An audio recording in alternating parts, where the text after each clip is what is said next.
Welcome to the Stash Cast, where innovation meets real estate. Let's dive in. Carter. Hey, Stash. Hey, how's it going? I'm doing well. What's new, man? What's happening? Oh, man. When was the last time we spoke? We last were talking. You were saying maybe acquisitions role. Yeah. So I'm curious to learn from you about how you've done that and how you've done it successfully. Yeah, I got put in the penalty box essentially at Cushman, and then they said, you're out.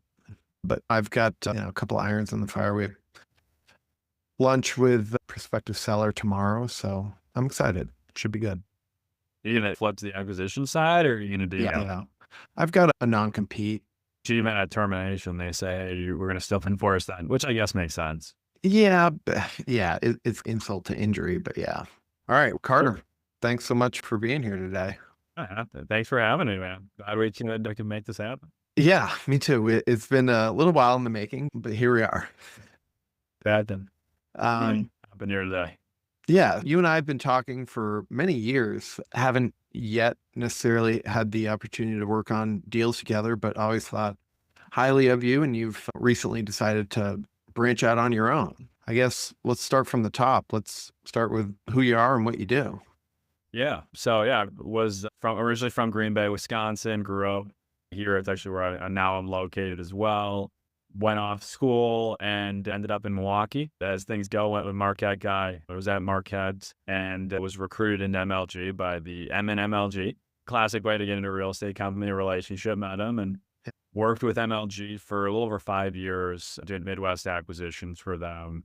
Did about just under $1 billion of total transactions with them during my time period there across the region. Primarily multifamily, a little bit of industrial, worked on some retail pursuits as well as some tax deferred efforts.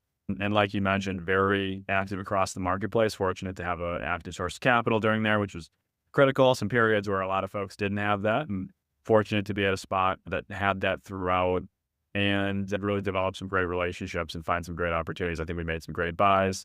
But along that process, about a year ago now at this point, my now business partner and I started talking seriously. We'd been friends prior and started talking about the idea of potentially doing this on our own. Identified really that we had the relationships and the capabilities to execute on the deals. We had the history and the track record. And then we also, on the equity side, had the partners necessary to make that jump. Equity is a very critical piece of deal making, of course, and ships to do that as both a launching pad, and then also identified that we thought we could bring this to a little bit of a wider audience as well. Our relationships, friends, family offices we know and have relationships with, etc. We began working on that in the nights and weekends and launched Nautilus about 3 months ago here in March of 2025. It made the big leap that everybody's really always excited to do, and have enjoyed a few sleepless nights since. But It's been a great journey so far. Really, really fortunate to have lined up the pieces we needed to make this deal happen and make this company happen, and we're off to the races on it. That's great, man. Congratulations on the new venture, and wish you the ultimate success with it. Appreciate that. I'm curious, how do you do a quick analysis on a deal to figure out if it's something that you're interested in pursuing? Yeah. I'd say combo qualitative and quantitative. We at Nautilus have a pretty defined acquisitions criteria. We're focused on generally nicer, newer real estate. We won't touch anything older than 1980s, and everything has to have washer, dryer, and unit. It's got to be good to great location, and it's actually in total about a 4-page acquisition criteria that restricts us enough and focuses enough that our equity partners really still gives us enough latitude to look at plenty of opportunities and be agile and nimble in the market. But looking at that, you've got the qualitative, it's got to fit size, location, things like that. And then beyond that, we run a lot of back of napkin math. We'll take the average rent or what CoStar rent, what we think it is, what we know it is, add a little bit of other income in there, add a little bit of vacancy, annualize that rental figure, and then slap an expense ratio on it. Yeah. Anywhere from the 40-50%, depending on how the opportunity performs, and then throw a market cap rate on there. And that usually informs us pretty well. And frankly, when you know a little bit about the qualitative, it's pretty fun I was responsible for training incoming analysts and interns at MLG, and I would always love to do that at the beginning and show them the number, do it on my phone and quick show them the number and then proceed to show me a model that they worked on for hours and hours that showed me that same exact number. At the end of the day, you really boil it down to a few things on a first cut, at least. So Yeah. that's kind of how we filter and screen. Okay. Yeah, that makes sense. The Stashcast is brought to you by Needle. What if you could use data and analytics to predict real estate transactions? With Needle, you can. Check it out at needle.us to learn more. Yeah, you can do quick calculator math and come up pretty close oftentimes. And then obviously there's the caveat of let me plug it into my model and make sure and things like that. But People always talk about the deals that have gotten done on a bar countertop or at a restaurant on the back on a piece of a napkin and a pen. Reality is you can get pretty close on that, and you're really judging that last 1% to 2% maybe on the actual acquisition model. So that's what we're doing. There's a lot of sellers out there in today's marketplace that maybe fully haven't adjusted to marketplace valuations. There's also a lot of sellers maybe that are wishfully asking for larger valuations to save a broken project or a failed development, things of that nature. yeah, something bought in 21, for instance, where they're modeling a 4.5 exit cap and it's, yeah, good luck. That doesn't happen. Turns out when you bought it at 4.5 and put some floating rate debt on it, your floating rate debt ran up overnight. It's not exactly a comfortable position to be in. Yeah, you're in trouble. And I actually really like that when you talk about, I like when you're thinking about why deals fail. And that's a lot of our thesis and strategy at Nautilus is our partners like to joke with me that I should be a lender because of how much time we spend talking downside. But three reasons you boil it down why deals fail. It's a bad debt execution, it's CapEx issues, and then it's too aggressive of a business plan. Really, when you really start controlling for those three factors, you start to de-risk deals at a pretty aggressive rate. You look at why operators or individual deals have failed in the past.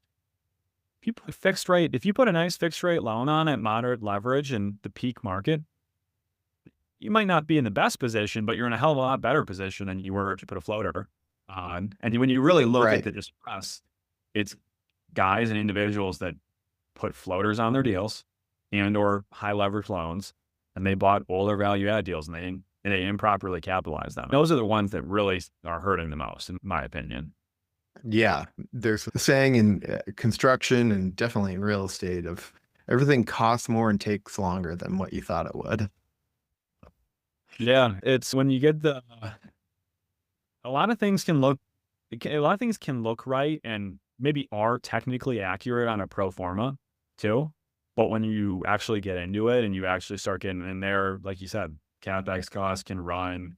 It's always good to have a contingency. We're always overfunding our deals on the CapEx contingency side.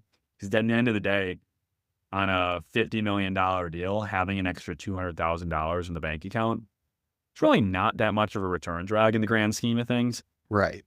It could save you from that unexpected CapEx thing that costs you more, you didn't find in diligence, et cetera. Or like a busted sewer line that maybe you didn't fully anticipate, and then all of a sudden you acquired it and it's collapsed and you're like, what are we going to do? Oh, wait, we've got a contingency for that. Versus bleeding it dry and a couple things go wrong and all of a sudden you're sitting there. The last thing you want to do is make a capital call. So I'm curious to get your perspective because I have my perspective on this, but some of the three reasons you cited where deals go bad, what do you think caused that? Was it hubris? Was it lack of knowledge and education?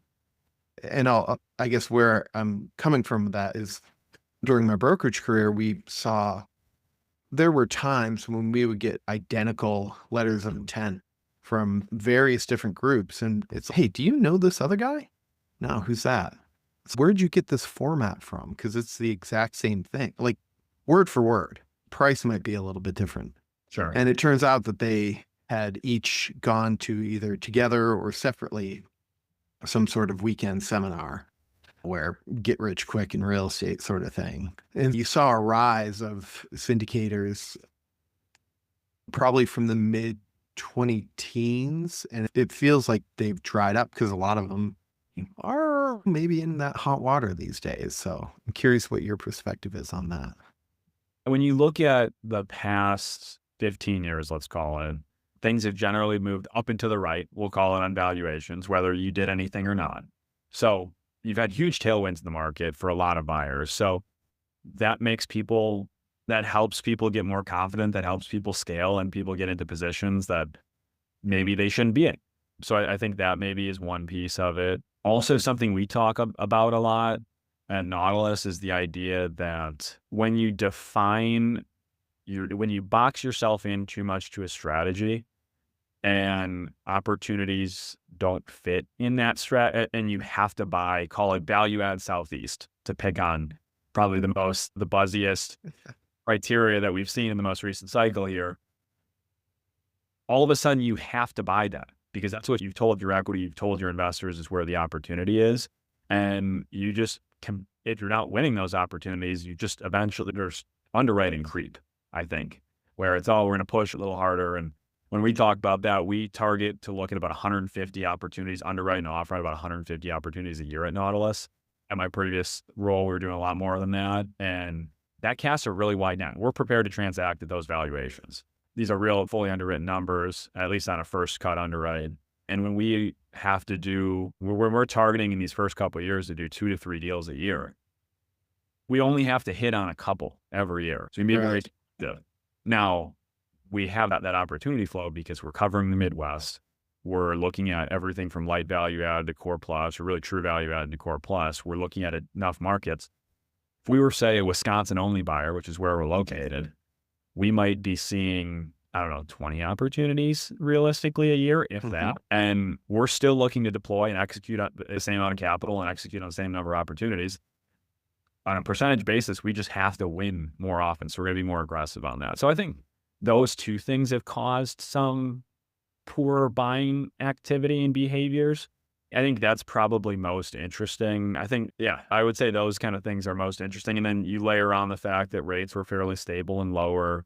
That pop hurt a bunch of people because they weren't for it. Our job as an allocator, in my opinion, is to come up with a solution that works, find an angle, find a niche where we think we can create that opportunity, but then also protect every possible instance of what if not. Because even when we're talking about our minimum investment's $100,000, even talking about $100,000, that's a material amount of money, in my opinion. Yeah. We need to have a lot of discipline. We take that very seriously. We're taking in material amounts of capital. We have to really protect against that. I don't always think that's the objective and thought process. And it's easy to see how people slowly maybe creep away from that. Yeah. Yeah, you're right. That run up in interest rates, what was that? Mid 2022. Yeah. And it went from very low rates and it just skyrocketed up from, I guess, February to August. And those were super aggressive rate hikes. And it really put a choke on the market, which I guess was what they were trying to accomplish. But when you're used to low interest rates for the previous 10 years, that's a tough thing to adjust to because real estate, it has become a lot more liquid than it was 25 years ago. It's still, you can't execute a transaction in really less than 60 days. And that's assuming you've got a ready, willing, and able buyer. Yeah. My record is 47 days from LOI signing for agency financing, and I'm pretty proud of that number. That's really good. I won't promise that ever again. And I think the deal was negotiated accordingly for the speed that we executed with. Yeah. But I didn't even think of that. And right, you have not only going from a progressively improving real estate market with steady rent growth from 2010 to now, you also had the liquidity premium. We did some research on long-term cap rates and where they've been. And the specific numbers aren't as important as just, they're almost somewhat irrelevant when you're benchmarking off today because there's just more liquidity and more capital chasing private real estate than there historically has been, in my opinion. Not an official number, but that's just I'm into it. And I'm sure there's some data out there to back that up. And so again, that was another tailwind that helped people out. Also, when you think of this 2021, the capital availability as a sentiment, we'll call it, from investment operators had to have been at or near an all-time high. Yeah. everybody raising money, all from institutional equity all the way down to small check, high net worth, I think was raising at an all-time record pace. And values increased accordingly. We sold the deal, must have been call it 2018. It was in Fort Wayne, high rise for, I don't know, 38 million, I think, something like that. The owners came in, put maybe 4 into a value add, and then sold it for 52. That was a sick deal. That was a home run deal. I'm sure their capital was really happy, and he said, let's go do it again. And that just speaks to that rate environment that we were, because rents went up so significantly. That's interesting. I do think when you transition to today's buying environment, though, and you think about where we're at today and how we can afford to underwrite buying in today's environment, I do think now is a really uniquely advantaged time to buy. I think we've got we've got elevated rates compared to recent history, and a little bit more normalized, and there's some more cushion there. I think cap rates have come up to more palatable levels, and capital availability is less in the marketplace. There's less equity in chasing real estate for a variety of reasons, really a lot of which are non-fundamental related reasons. The closest maybe to fundamental is they might have office distress, or they might have maybe some development or value add distress, but good located real estate is performing, especially in the Midwest. Yeah. And so we look at that and the way we're able to underwrite, I think we're buying at values a lot of times significantly below replacement cost. So our basis feels really great compared to construction costs, and just generally speaking. Yeah. We're buying with going in solid in-place levered yields. We're buying plus or minus today, it feels like at neutral leverage day one, with usually some sort of path to get to positive leverage by end of year 1, year 2 range. And so you start looking at that, you start downside testing these models, and you're obviously underwriting your return thresholds, whatever they are, but you start saying, hey, what if this, what if that, what if this, and realize you have a lot more cushion today than I think you've had in recent years, and a lot more fundamental tailwinds that you think are going to push performance into the future. Supply down significantly and only projected to, new deliveries only projected to decrease here through 27. Ownership is almost 80% more expensive when you calculate median U.S. home price and average 30-year mortgage rate as it relates to 2019. So home ownership costs nearly double since 2019. I do think it creates this interesting perfect storm to see some really positive and outsized growth. So we're particularly excited about that. And we buy better located, higher quality real estate. I guess your investment thesis, you're selling quality, stable cash flow to your investors, right? That's really the product that you're selling when you're out there raising capital. Is that right? Yeah, we're targeting strategies in the low to moderate risk threshold category. I don't know, moderate risk profile or moderate leverage profile, and targeting situations where on an opportunistic basis, we might target a full value add where we're fully renovating interiors of units, but not moving any walls. More than likely, just refreshing common area amenities, maybe doing some light unit updates, maybe adding hardware to cabinets, new countertops, new appliances, simpler things like that. Yeah. Or in a lot of cases, taking advantage of management challenges on new stabilized assets, where we think we can come in and put a better management company in place. And maybe there's a little bit of lift there, but marginal. It's really a light operational value adds, I think, is where we're most excited to play. Definitely some CapEx value adds as well. So that's an interesting thing. Why? I guess the question is, if there's operational upside with changing management, why doesn't the existing owner just do it themselves? Yeah, that's the beauty of real estate. In every market cycle, there's always operational upside to find because it's a fairly fragmented industry, right? You've got it's certainly not as efficient as the public markets. It's much more liquid than that. And people make choices, right? There's a lot of groups that self-manage, a lot of individuals that self-manage. Going back to maybe previous comments about just different groups that have gotten in the marketplace, maybe they just don't have or made the choice to operate a certain way. maybe they've bought in and they're doing just fine. Yeah. That's an incredibly common thing that we see is just complacent ownership, Right. where they're 100% occupied. They get their 3% rent steps every year, but they've owned it and their basis is 100. They own it at 100,000 a door, despite it being worth maybe closer to 200,000 a door today, just randomly. Right. Yeah. There's plenty of reasons why. It's always pretty interesting to see when you talk about people defining their investment theses. I think that sometimes causes some management and operational upside where maybe they're committed to a certain strategy despite it not being the best. We try to be the most strategy agnostic and remove. My business partner always says we're looking to work on the business, not in the business. And Sure. we talk about management. I think that's a perfect example of, you'll see a lot of newer groups, especially with backgrounds like we have, do management in-house. Frankly, the pitch will a lot of times be that they're better managers. I frankly might argue that it's just a fee grab for a very consistent fee revenue.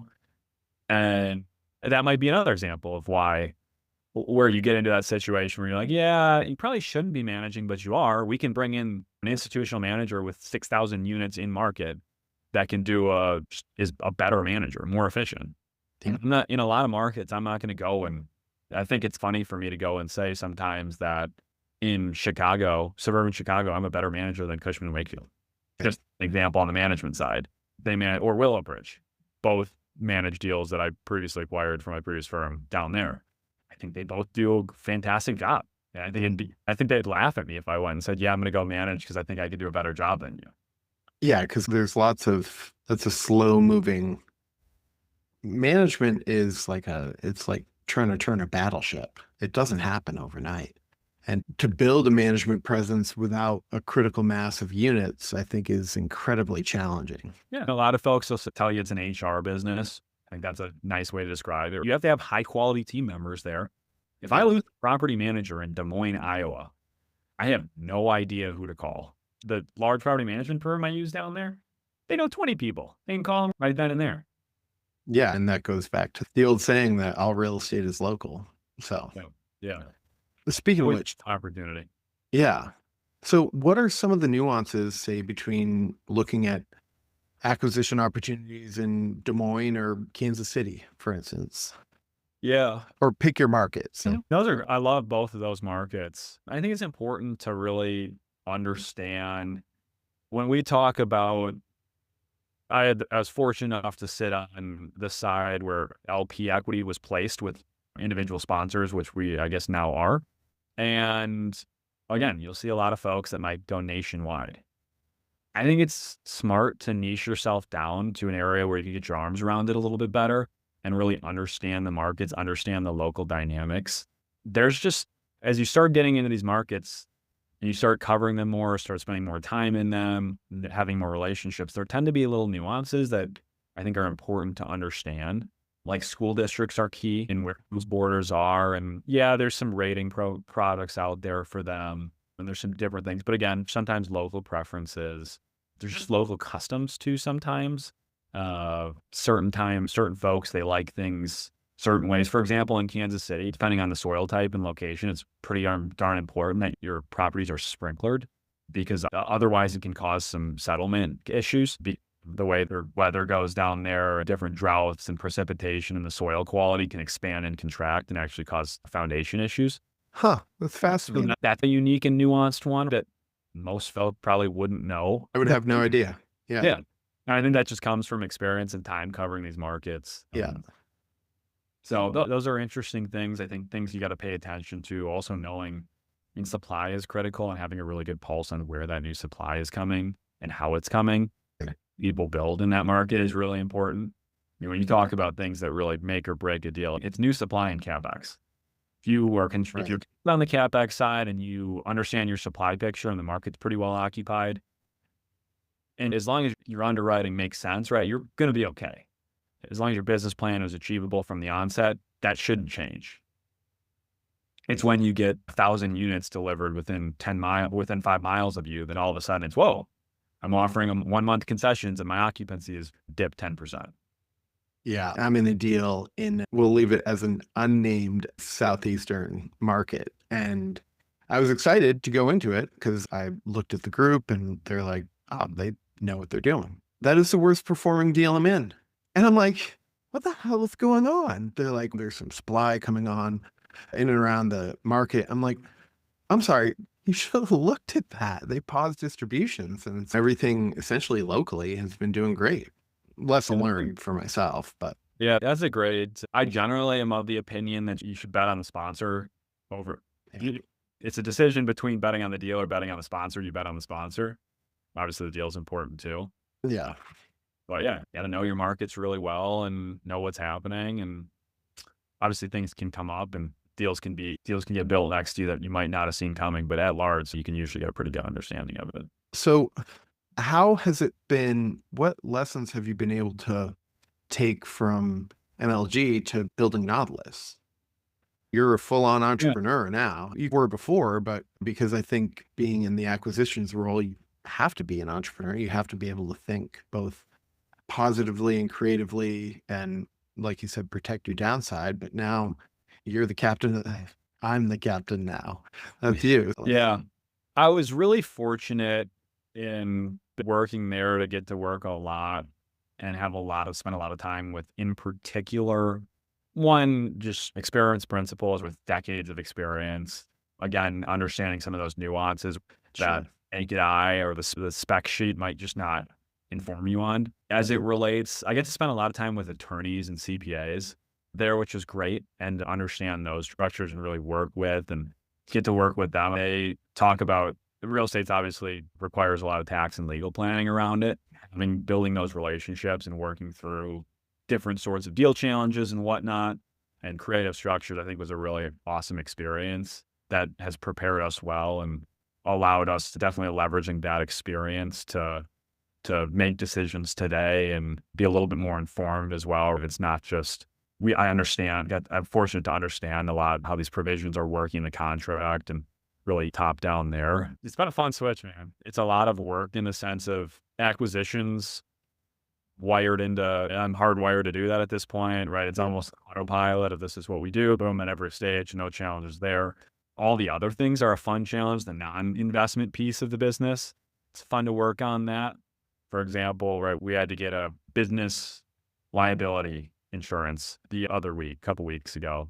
We didn't have that from the onset, probably should have, but we got that squared away and it worked out well. We got a great partner, a great insurance broker. Life is good there. And nothing we're doing there is too complex. It takes 4, 5, 6 hours by the time you have the intro call, review the policy, ask a couple questions on it. And so dealing with those sorts of things has been a fun challenge and adjustment of the non-investment piece of things. Yeah. That's been great. Definitely fortunate. Also, you can learn a lot.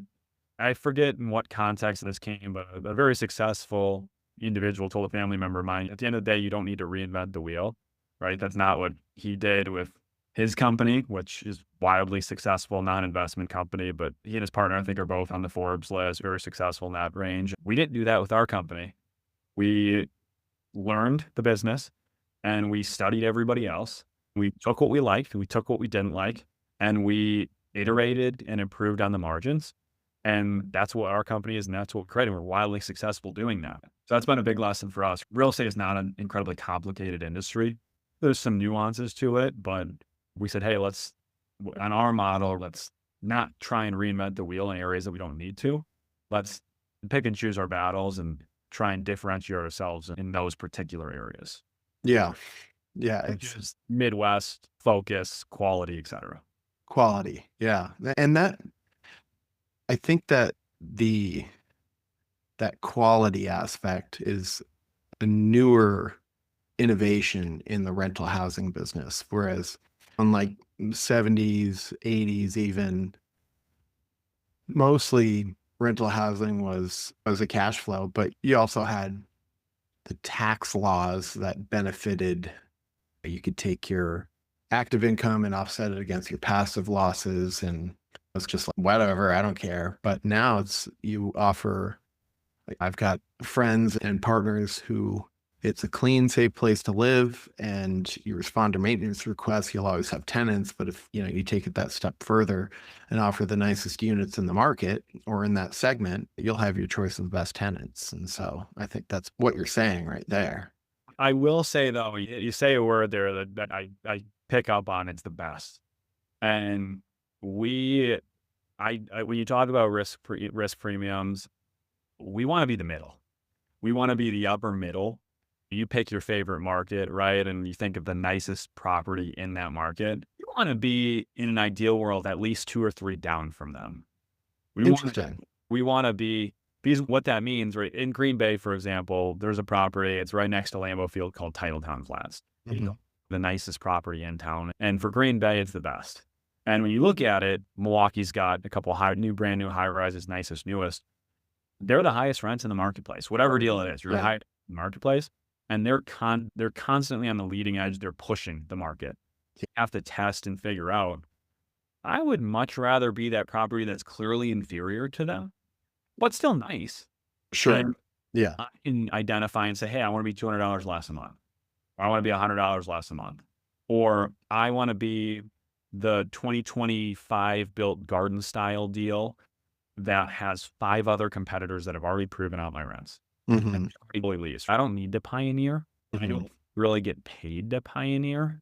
Generally, sometimes you do, but we just don't need to take that risk. So we really like to be like a mid to upper tier.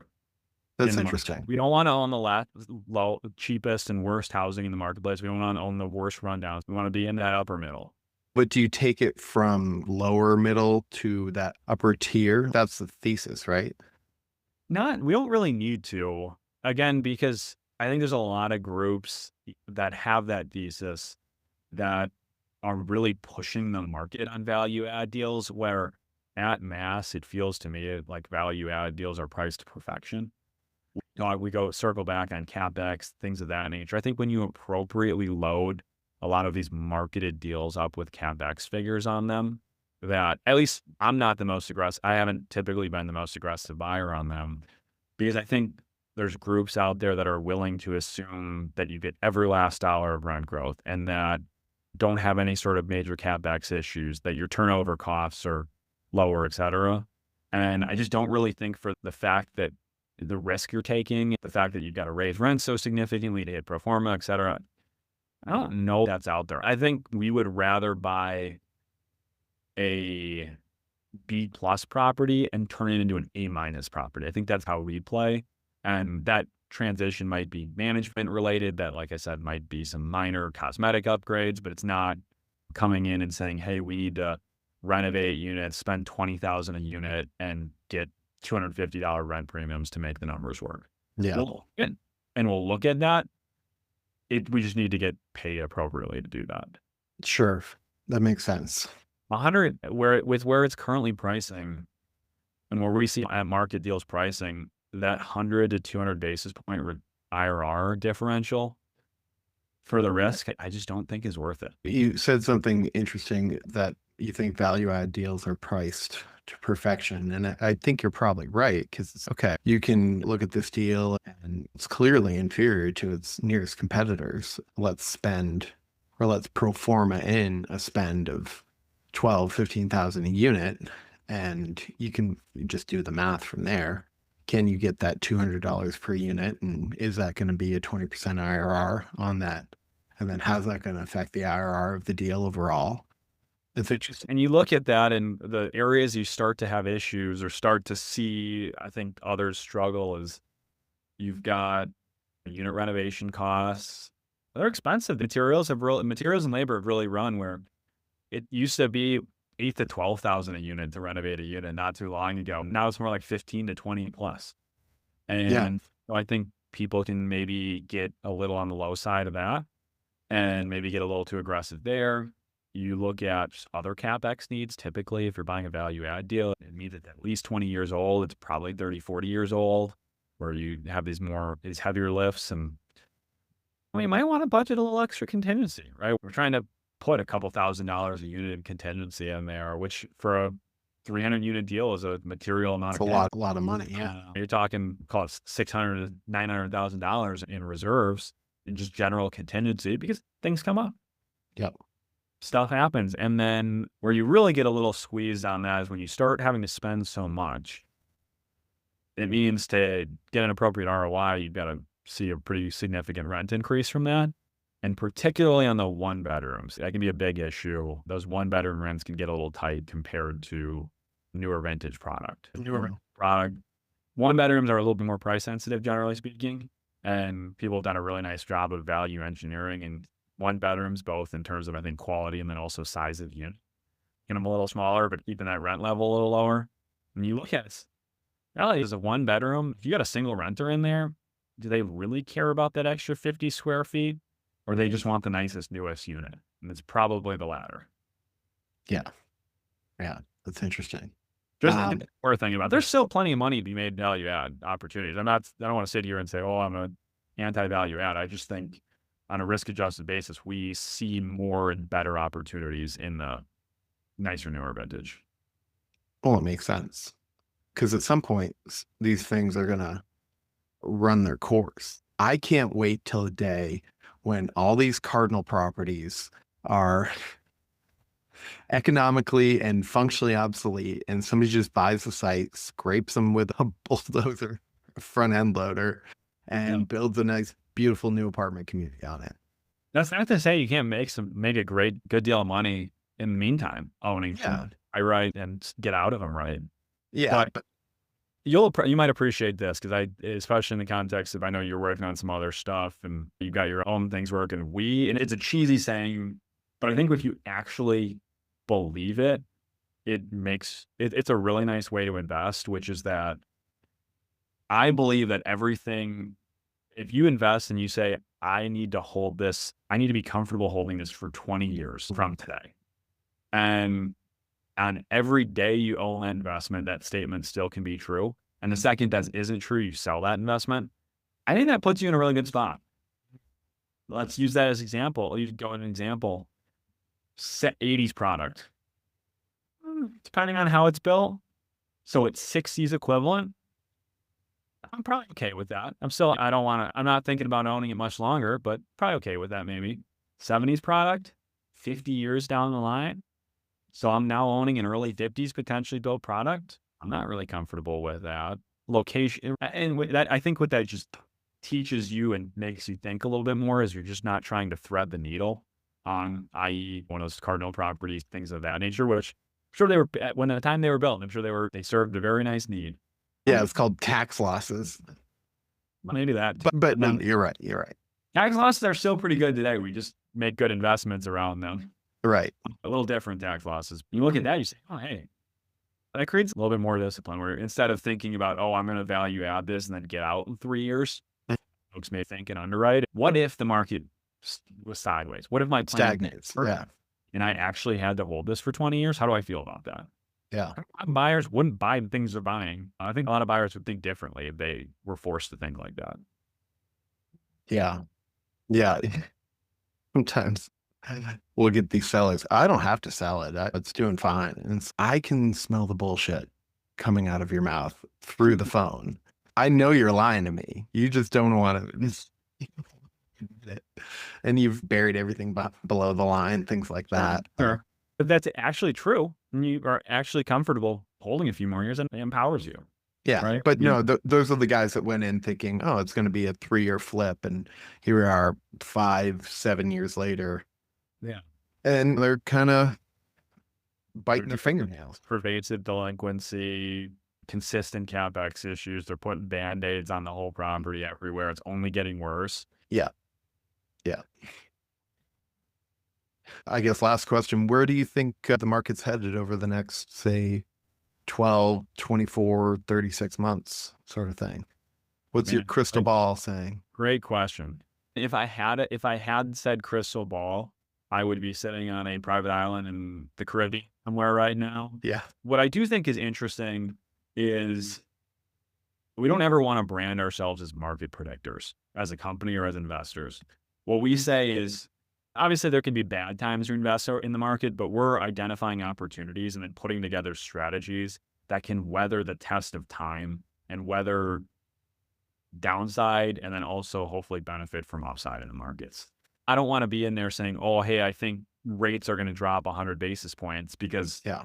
that's just not the business we're in. I think some people fall into that trap and try to be that. And again, if it works out well for them, great. If not, it can put you in a bad spot. And you look at the market and where I think we're headed, you've got a lot of dynamics at play right now. The Middle East and what's happening over there is not helping. I think is causing some things. Obviously, the BBB, not Build Back Better, but the Big Beautiful Bill, Yeah. or initially caused some shocks, I think, for the spending and whatnot. And we wanted to see a little bit more austerity from the U.S. government. I hope we see a little bit of relief there. We're not really expecting to see much, and none of the decisions we're making assume so, which is part of the reason why I think today's a great time to invest, because you don't have to make any of those market decisions, especially in the Midwest. Southeast, Sunbelt, I think the cap rates that those markets are trading at, I think that might be a little bit of a different story. Fingers crossed. They're like, please, JP. Yeah, they need outsized rent growth and they need rates to come in. Now, on a fundamental base, as it relates to real estate, I think we're in a really interesting spot. I think supply is trailing off. I think in a lot of markets, development doesn't make sense unless there's a tax incentive attached to it. I think basically every market out there. And at large, the Midwest is pretty well occupied. There's some pockets of it that aren't, but so it's already in a good spot. A lot of our markets are leading the rent growth statistics of the country, which are not huge numbers, but they're still leading at north of 3%. So I think they're in a really interesting spot where we could see some more. And what I like most about the Midwest and the places we're buying, when I say we want to buy in good to great locations, is that affordability metrics in the Midwest in a lot of our markets are fantastic as it relates to rent as a percentage of median income in the area, which is a metric we look at a ton. They're in a really great spot. So I think our renter base can comfortably afford the rents that we're looking at and probably can handle some increases if supply causes that. I don't think, unless we see a big drop in rates or really significant change in development policy in certain markets, I think we're going to see a lack of supply. I think that's going to benefit existing stock pretty well. I think that's the biggest macro takeaway, is that supply is falling off. It's harder to buy a home. More people need to rent for longer, which I don't like as an individual, but from an owner of real estate, I think benefits the assets we own. And then I think from a supply perspective, there's just going to be less supply. And as that happens, I think the combo of the two probably lead to elevated levels, or at least strong and persistent levels of rent growth and strong occupancy. Yeah, I agree. I think What do you? so. We were tracking the spread between sellers' expectations and our optimistic pricing, and it was as high as 30% in some instances. And I was just like, how? They're like, oh, it's a 4.6 cap. No, it's not. Get out of here. Good luck. On nice assets, but they had purchased it with floating rate debt and didn't have a tax abatement. And I don't know how you're going to get out of this. It's a math problem. Yeah. So I think some of those owners are going to be squeezed, and they've got to make a decision where, hey, do we get out alive or do we hand the keys back to the bank? And nobody wants that. But I think that also some of the older ownership cycles are aging out, and it's either, if it's a mom and pop sort of seller, they're like, hey, I just want to retire and go to the beach, for instance, or be more liquid. Whereas, or if it's a larger operating group company, they're trying to upcycle their older assets that their base is maybe 20 a door because they bought it back in the 90s or something. And they're trying to upcycle into nicer, newer deals, which then provides opportunity to value add those existing assets. And no, I agree with you. I think, this quagmire of an economy that we've been in for the past, just the uncertainty since 2022, when they started raising rates so aggressively and have kept them up that high, it has stabilized the market. But I think as a result, it's okay. There isn't that flood of capital, especially like I was alluding to earlier, that amateur type capital. And so I think that professional operators that know what they're doing can come in and make informed decisions and execute business plans and take advantage of opportunities. Yeah, that is a good point you bring up about the opportunities that will come up from a buy perspective between aging ownership. Just you got a ton of owners aging up here right now that will be selling. And you've also got a ton of owners that bought wrong or developed wrong Yeah. on great quality assets. And at the end of the day, active buyers in the marketplace are the ones that benefit from that. Folks that are, it's going to be offer number 100, after we deliver offer number 147 on the year, we're going to get a call from name your broker, and they're going to say, hey, I've got a client that's in a real tough spot here, and they finally need to go. They've got a loan maturity that comes due in 4 or 5 months. I trust you. I know you can close. And that's where we're going to take advantage of fantastic opportunities and buy into those opportunities. So we're excited about it. It's why we're so active, because it means we see more opportunities and Right. in those little pockets that may be a unique buy there. That's great, man. I'm excited for you with the new Thanks. the new company. fun. And with that, I said it's a lot of fun. We're excited too. good. Awesome.